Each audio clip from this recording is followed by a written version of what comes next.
get him. Go get him. Go get him. Go get him. You don't want none! You don't want none!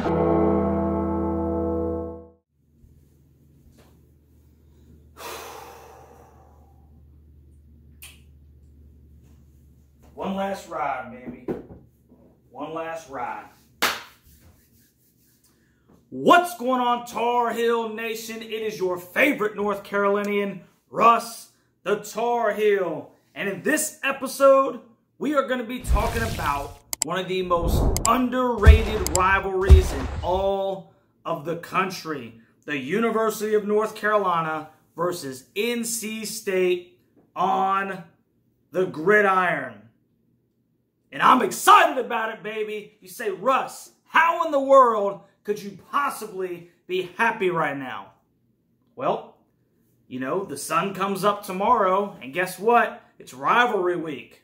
That means there's no time to sulk and moan, and, you know, I've had my fill of Clemson fans already, you know, that just are mad as fire at me because I won't pat them on the hiney and tell them good job. Hey, like I said, bro, Carolina beat itself, and I'm going to call it what it is. So if Carolina beat itself, you know, hey, congratulations on the W, bro. But the onus is placed on us. Therefore, there's no hiney patting around here. And if you don't like it, you can stick and kick rocks. But anyway, back to what is the topic at hand, baby.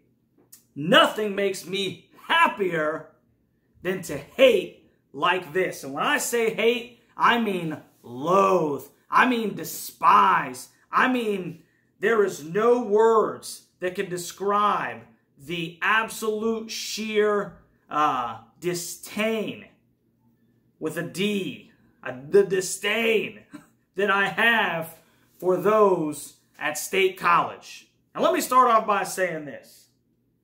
The disdain is real between these two schools. There is a legitimate hatred between Carolina and State. There's a feeling that I get that comes from deep down inside of me when I'm in a public place and there's somebody that for whatever stinking reason has donned State College gear.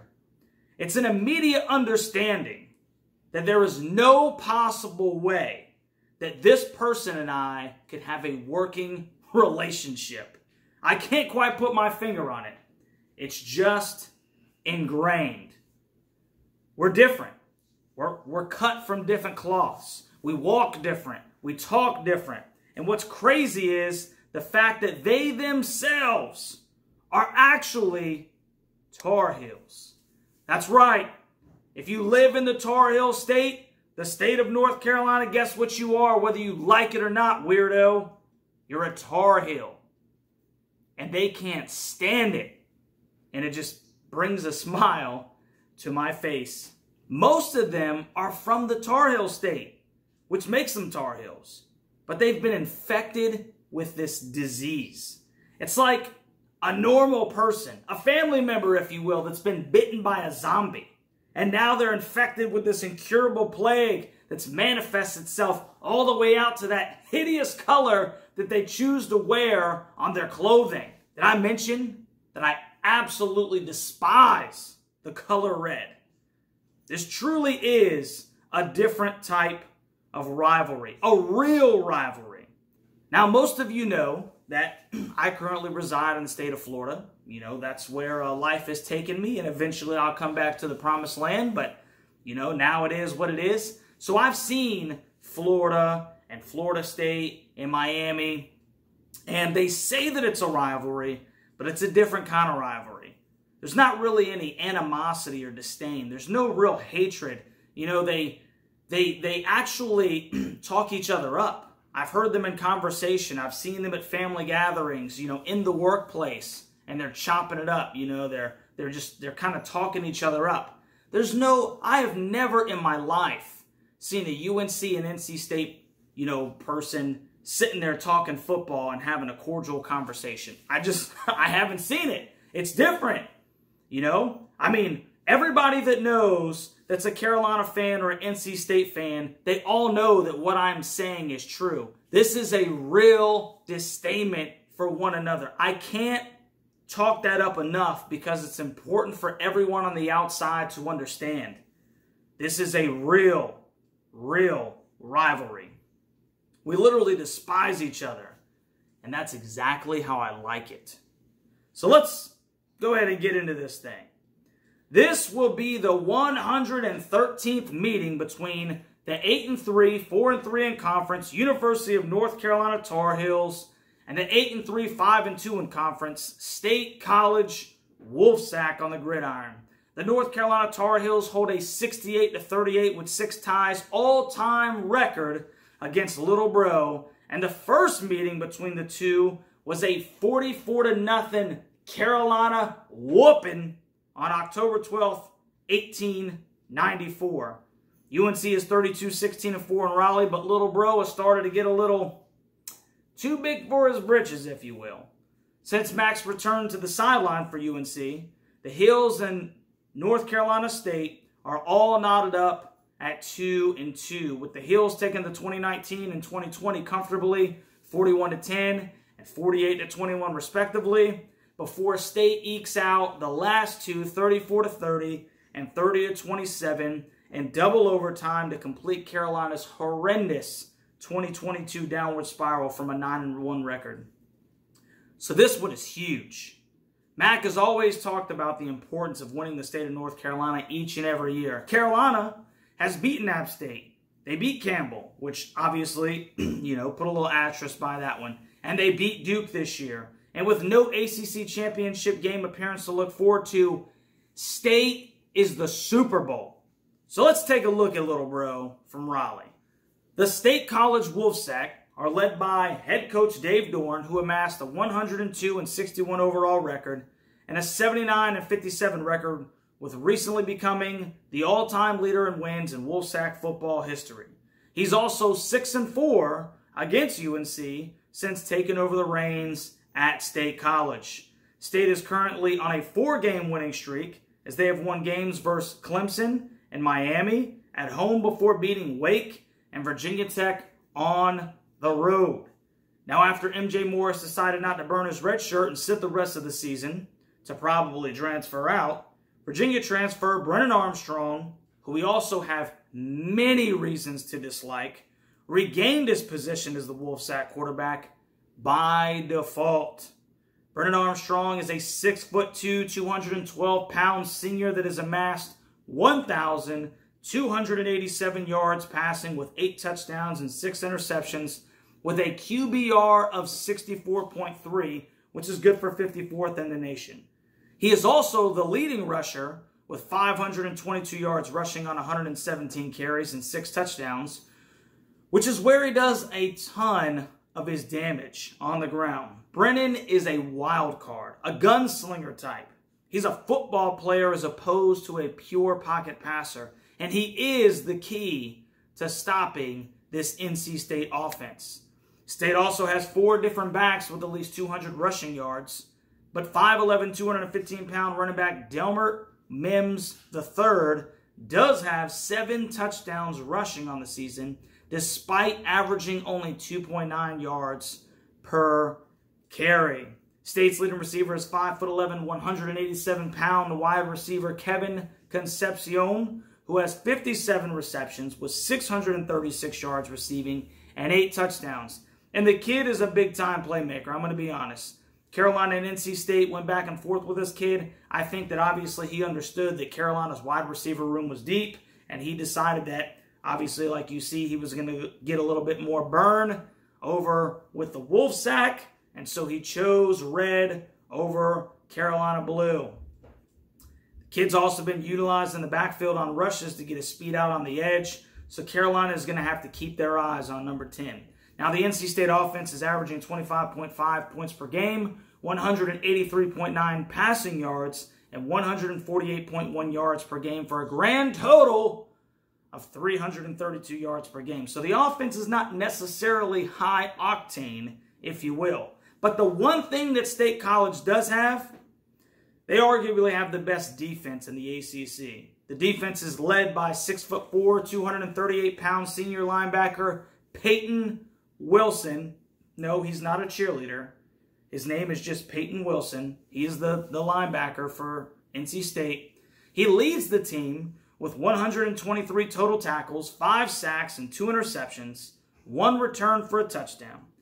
And I'm looking forward to him and Omarion Hampton linking up at the line of scrimmage a couple times in this football game. That should be exciting.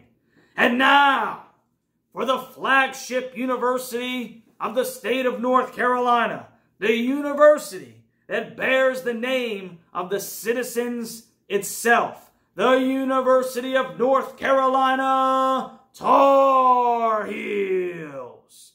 The Heels are led by head coach Mack Brown, who has amassed a 282-147-1 record to include a 107-71 record with 1 tie at North Carolina. Mack Brown is 7-7 against NC State as the head coach at North Carolina, combining both of his stints. The North Carolina Tar Heels are led by 6'4", 230-pound redshirt sophomore quarterback Drake May, who has amassed 3,354 yards passing with 22 touchdowns and 7 interceptions. He has a QBR of 79.3, which is good for 15th in the country. And May additionally has 8 rushing touchdowns on 103 carries for 343 yards. So he can do it through the air, and he can also hurt you on the ground as well. He'll be looking to have a bounce-back game against State College, as even he would tell you that he did not have his best outing in Death Valley. The Heels' leading rusher and the best running back in the Atlantic Coast Conference is 6', 220-pound sophomore running back Omarion Hampton. He's got 1,414 yards rushing on 225 carries, good for 6.3 yards per carry, and he's got 15 rushing touchdowns. Now, Omarion will be looking for a different type of bounce-back game as he still played very well, rushing for 178 yards on 19 carries, 9.4 yards per carry, and 2 rushing touchdowns. However, he also had his first 2 fumbles of the season, and both were as North Carolina was going in. Omarion has been great, but he knows that those were pivotal mistakes that cost the Heels. Now, the Tar Heels' leading receiver is 6'3", 200-pound junior wide receiver Devontae Walker, who has amassed 670 yards receiving on 39 receptions and 6 touchdowns. So let's get into Russ's 3 keys to the game. This is going to be back-to-back physical football games. Matter of fact, back-to-back. Duke in Death Valley, in Raleigh against State College. And Raleigh is going to be rocking, as this is one of the most underrated rivalries in all of college football. So, key number 1, Omarion Hampton. Hampton has been the most consistent Tar Heel on this team, despite the 2 fumbles against Clemson. And we're going to need him big in this game. It's the last game of the regular season, and the Heels should have at least 5 weeks of rest afterwards. So if you can get him 40 touches, get him 45 stinking touches. Wear that defense down. And Omarion Hampton is going to be one of the keys and instrumental in getting that done. Omarion's got to get some touches, at least 40. If you can get him 40, get him 45. He needs to stink and touch the football as often as possible. Key number 2, capitalize. As was aforementioned, Carolina fumbled 2 times inside the Clemson 5. That's 14 points and the difference in that football game. When we're down in the red zone, we have got to capitalize. We have got to convert. We should be there often against NC State. Now, if Carolina stepped on the Tigers' necks and had that 21-0 lead that they should have had against Clemson, we're singing a very different song. When you see the Wolfpack on the ground, you cannot give them time to get up. You got to stink and get on top of them, get them in a full mount, and you need to just start delivering headshots until the referees stop the fight. Speaking of referees, If you capitalize when you should, they can't take the game in their hands. I'm just saying. Now, key number 3. Carter-Finley Stadium seats about 57,000 people. And that's all I've heard all week is how this crowd is going to be a difference maker. Well, Carolina should be used to that because they just got out of Death Valley that seats 81,500. So Carter-Finley seats about 25,000 less, and you can't tell me that the NC State fans are any more passionate than the Clemson fans. Let them howl at the moon, baby, for the first 5 minutes, and then you shut their mouths early. You handle business like you should have against Clemson, and we take all of the air out of their lungs. You got to jump on them, convert, capitalize. I guarantee you all of those bumpkins that are sitting in Carter-Finley Stadium that aren't wearing Carolina blue, they'll shut their mouths if we jump on them early. Which leads to Russ's score prediction. Now, according to the ESPN analytics, the Heels currently have a 62.1% chance of walking out of Carter-Finley Stadium with the W. As of November 20th, the Heels are currently 2-point favorites, and they clearly have the better roster from top to bottom. But all of that goes out of the window when these two teams link up. Now, like I said before, Mack Brown is 7-7 against State of Carolina, 2-2 since his return. Drake May is 0-1 as the starting quarterback, and this very well may be his last chance, as there is a great chance that he leaves at the end of the year. Does the greatest quarterback in Carolina history finish his college career against NC State 0-2? Yeah, right. Omarion Hampton is going to have another monster game, as there are no punches that are going to be held. Drake is going to connect with Tez on a couple of deep shots, and the offense's ability to move the football will protect the defense and keep them more fresh toward the end of the ball game. This game will be tight. Drake May versus Peyton Wilson. Remember, not a cheerleader. And Brennan Armstrong versus Ced Gray. It's going to be an epic battle, but the Heels have to win this game. And if they bring the same type of energy that they did against Clemson, along with not shooting themselves in the foot, the Heels will come out on top. I have this one. 34-33, UNC in an absolute war. And it should be entertaining as all get out. So let me know what you think about my score prediction in the comments section, Tar Heel Nation. I want to know your score prediction and what you're looking for in this football game. And by the way, I want you to recollect your most memorable moment associating with an NC State fan. Whether it's positive, which there probably are none, or negative.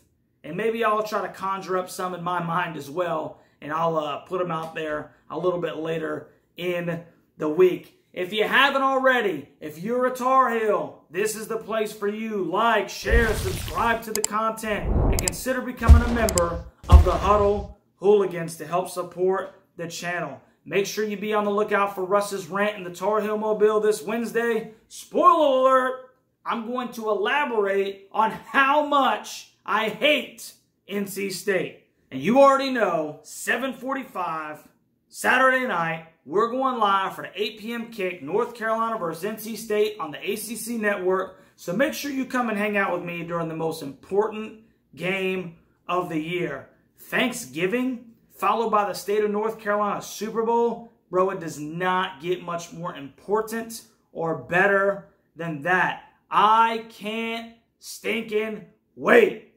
I'm a Tar Heel born, and I'm a Tar Heel bred. And when I die, I'll be a Tar Heel dead.